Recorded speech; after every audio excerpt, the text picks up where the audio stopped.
Well, there's 32 people, 38 people, 45 people in here, so we're gonna find out if it's working. Let us know if you can hear us first of all, because we just played that little countdown video, and there's normally sound that plays with it, and we couldn't hear that. So let us know if you can hear us out there, because we're not sure that you can. Throw us a comment over there, either on Facebook or on YouTube if you. Okay. We got hear us. All right, good. Sweet. So, woo! Dude, 7-0 heading into the bye week. That feels real good. Dude, I mean, we've been talking as we got back to the RV here, all of our buddies are still hanging out. Fans are still trickling through every single. AJ, we see the money, dude. We don't have our soundboard for your shout out and everything, but we really appreciate that as always. Yes, sir. Yes. So we're kind of going a little impromptu here. I mean, we wondered if the Wi-Fi. We still got people partying outside the RV here, and you know what? Shout out to everybody who came through today, and if you didn't come through today, shout out to Wolverine State Brewing Company. They brought food out today. It went over really well. Through, the beer, the food. We have apparel out here. We got people still playing bags. We got sound music. It was a vibe today, man. Incredible here at the corner of Keach and Main, dude. We hope to do it again immediately, but we definitely will do it again at some point. There's no question. All right, so the game, dude. You're down on the field. I know our buddies were up in the stands. They were saying environment was crazy, loud. Different times of the game was just, it was humming in there. And Penn State kept it close for a while. I mean, for a minute there, Michigan settling for field goals in the red zone first half. You're like, damn it, dude. They got to score touchdowns. Penn State gets a fluky pick six, and all of a sudden they're leading the game. And it's like Michigan has been dominating every aspect of the game. Right. And suddenly you look up and Penn State is somehow winning. But that did not last long, dude, because Blake Corum and Donovan Edwards and that offensive line, dude, beat Penn State into submission. Yeah.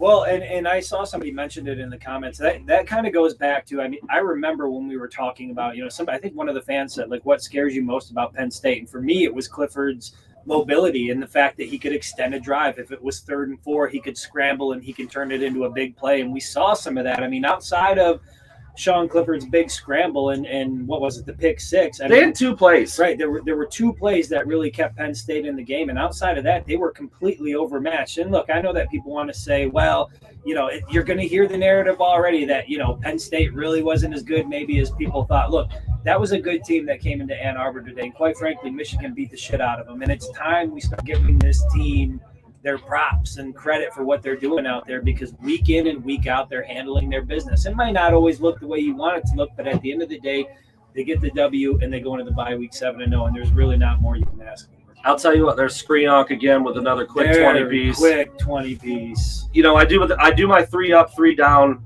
for every game. I only did 2 down.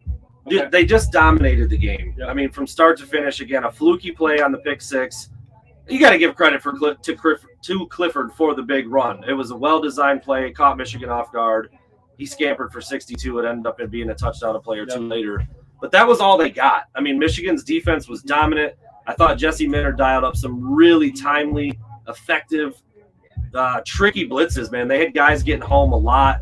Clifford, I don't think, was sacked very many times, maybe not even at all. Clifford, maybe once. I think they got to Aller a couple times when he might came have in. Been, but he only finished the afternoon 7 of 19 for 120 yards. Dude, so, there really wasn't anything. And he hit a big pass play too. That was probably almost half that. So Michigan's defense was tuned up. They were ready to roll. But the story of the game, dude, because I did not see the game going this way. Coming into the game, Penn State had the number 5 rush defense in the country. I thought JJ would air it out a little bit more, exploit that weak pass defense, but dude, the O-line and the running backs were, I was going to say, elite. You're going to have to forgive me because I'm just now seeing these the numbers. Given that I was down on the field, I was shooting. So Donovan Edwards, for anybody out there who doesn't know, 16 carries, 173 yards, 2 touchdowns. Blake Corum, 28 bagger, 166 yards, and another 2 touchdowns. Those 2 combined. Well, and JJ had damn near 60 yards rushing today. He had 57 yards on 7 attempts. And so, the Michigan rushing game well up over 400 yards. Unreal. Easily. And for a couple of dinks like us who routinely say, throw the ball, throw the damn ball. Look, it looked pretty damn good today on the ground. There's no question. I know you haven't seen my article yet. My 3 up, okay? My first up was Blake Corum, Donovan Edwards, incredible. Right. I mean, you just read the numbers. That's an insane day. Yeah. My second one, I had to swallow the pride a little bit. It just flat out says this offense works. Yeah, it works, dude. It works. I wrote in there, you know, I'd like to see JJ throw it a little more. We still see those weapons, dude. I tracked it today. Every single play, a tight end in the game. Yeah. Wow. Never ran a 5 wide, never 4 wide outs with a running back.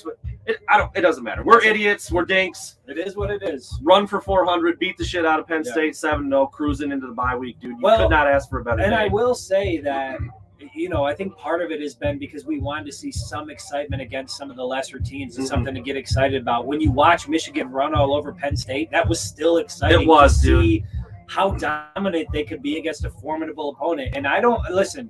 From here on out, Sugar Daddy coming through with another 20-piece. Absolutely love you. Appreciate that. But listen, from here on out, I don't want to hear shit about Michigan's schedule from anybody. Nah. From here on out, they're 7-0. They've taken care of business.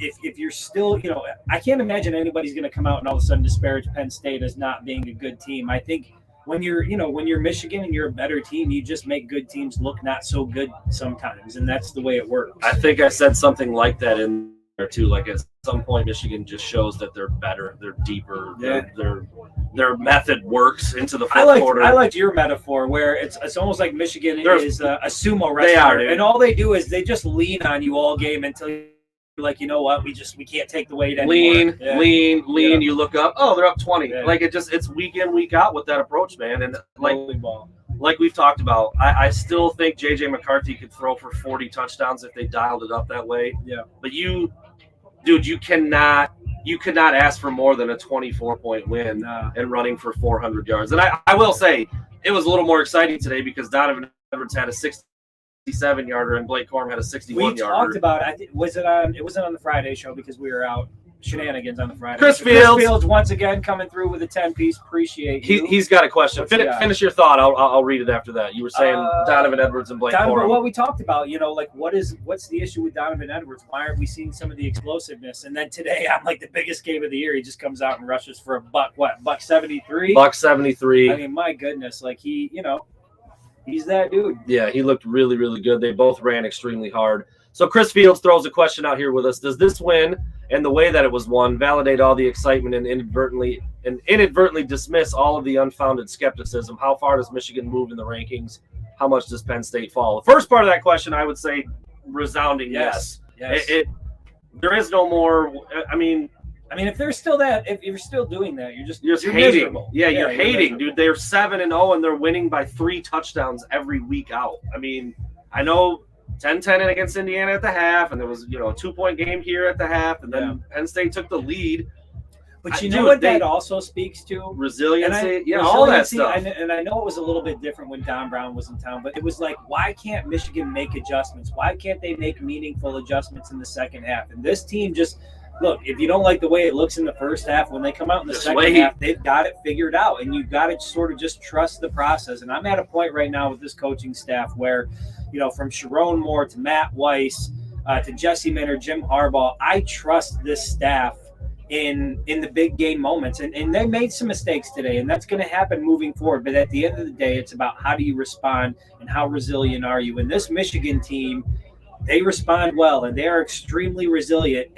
And you know, God love anybody on the rest of the schedule who's got to face them, including the guys down in Columbus, because this is going to be a difficult team to hand an L to. There's no question about it. Yeah, they do. You know, a couple people outside were using the cliche term second half team, but like they have been. Yeah. I mean, they go in, they adjust, they flip a switch, whatever it might be, and they find stuff that works in the second half, and they end up pulling away, and you end up with a 24-point win over the undefeated 10th ranked Nittany Lion. I mean, dude, they handled them like they weren't even on the field. Like a top 10 team. They handled them like they weren't even on the field for most of the second half, and even in the first half, dude, the score was close. The score was close, but that was all that was. And I mean, obviously, that's the most important thing. But Michigan was running the ball at will. They were dominating in first downs, dominating in time of possession. Yep. They were beating them in every single category. And then, you know, if not for the bounce off of a helmet and a pick six that, you know, JJ would love to have back, the game would have been even more out of hand than it was. So, dude, I mean, I was going to ask you to split hairs a little bit here. You giving the game ball to Dono, or are you giving it to Corum? I'm giving it to Donovan Edwards. All right. Because he had the injury. He was out for a few weeks. We've been wondering when he was finally going to come through. And then all of a sudden, a top 10 team comes to town and Donovan Edwards just goes off. And I mean, his presence in that backfield, and not just his presence, but his productivity, you can tell what a difference that makes. I mean, that's part of the reason why Michigan looks so dominant today. And so it just really speaks to, yeah, it's nice because you have Blake Corum, and Blake Corum can do what he does. But if you throw on a Donovan Edwards who can also add another 150 to 200 on limited carries, that makes this backfield everything that we thought it was going to be in the preseason. Lightning, and it looked like lightning today. Dude, his gallop to the end zone on that 67, he just looked I got some real good pictures of it too. He just looked like, we've said as we were trying to get the RV up and going that Rosie's just ready to eat pavement. Yeah, that's what she does. Donovan Edwards was ready to eat up turf. He was eating turf. He was eating turf like Rosie eats pavement. Dude, his strides and the cutback and the gliding, dude, he just looked like one of the best backs in the country coming out of high school like he was. It was really impressive. Like I said, man, on defense, I see some people talking about Jesse Minter filling in. Lots of pressure on the quarterback, quite a few hits. Probably not a ton of sacks. I mean, if you have that handy, I don't remember what the exact numbers were. And they threw a couple late ones on Aller in the end there when the freshman is in there just trying to make a play. I don't remember if they got to Clifford for a sack. I don't have it. But it's like what we talked about with Mozzie Smith, and you wanted to mention him, I think, today too. It's like what we mentioned with Mozzie Smith in the past. It's like what Braden McGregor said at a previous press conference.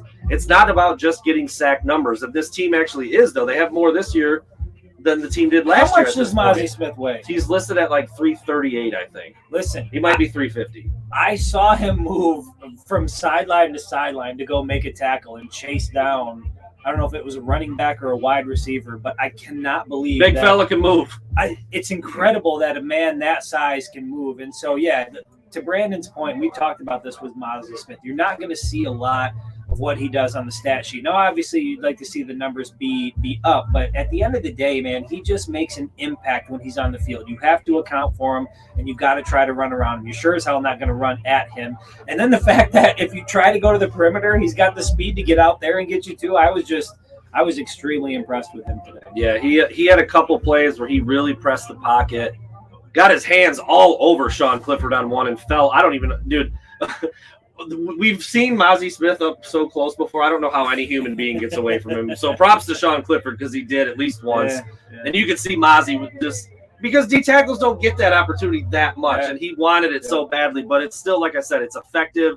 It ruins the play. It screws up the offense. It scrambles the quarterback a little bit. So, like, even though he didn't get the sack, he was making plays and he was around the ball. And Chris got a much closer view of it than I did, and you can see it's a 340-pounder move like that. Wild, man. Yeah. Like, dudes that size should not be able to move that fast, and the fact that he can, I mean, he's impactful. We'll wrap up with this as we're getting to the 15-minute mark, and we're starting to see some more people show up outside. How do you grade JJ's day today? I think he was 17 to 24. He was 17 to 24, no touchdowns through the air. Had the pick. You know what I love about it? It was a so-so day for J.J. McCarthy. He didn't need to be spectacular because Donovan Edwards and Blake Corum were. Yeah. But the fact that J.J. McCarthy, he was 17 of 24, so once again, he's efficient, high completion percentage. But the fact that he can have a day like that and Michigan can be as dominant as they were against a top 10 team, I mean, when he's on, you know what I mean? He wasn't even really on today. And so there's so much to like about this team. And a lot of it is because we know that there's so much more in the tank and so much more that's available. And they're only going to get better week to week. And so I'm really looking forward to that Michigan State game. I think this is going to be a fun one. This should be a beatdown. This is going to be a fun one. Should be a beatdown. I think I saw, the running game is really effective. It obviously was last year. It was today. There's no 400 yards against the top five rush defense. But I think it's key. I mean, JJ had 60 yards today, but the threat of him running is always there. Yes. And teams know, you know what, damn it, dude, we can't put 9 in the box because the dude's got a hose for an arm, too. I know he hasn't been super accurate on the deep balls, but he's accurate everywhere else. And he can make a small window feel a lot bigger because he's got a ton of arm strength. I just think he's still, like you just said, he wasn't even that great today, and they still beat them up all over the field. I was right there when the 2-point conversion happened after Michigan wanted to go up 7 points, and that just looked so damn easy with Ronnie Bell. It just felt like Michigan could literally do whatever to do. I saw that play call inside the 5 earlier in the game. I was standing right there and I watched it take place, and I'm like, that was easy. That's like easy sledding for these guys, and I think there's a lot of that in there. So yeah, easy money on that.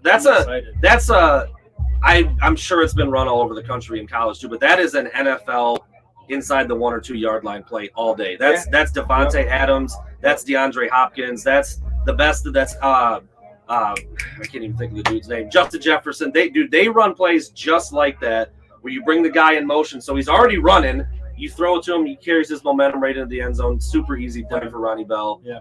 Those are the kinds of things I would have liked to see in the first half when they were settling for 25-yard field goals. And you were like, dude, you got to score because Penn State, and it didn't end up mattering. It felt to me like Penn State was never a legitimate offensive threat. They weren't doing anything on offense. It felt like the defense had it under control. Like I remember saying going into the game, like, you're going to have to score because Penn State's going to make you pay. And I just never got the sense that did Michigan punt today, by the way? I don't think they had a single punt. Did Brad Robbins play today?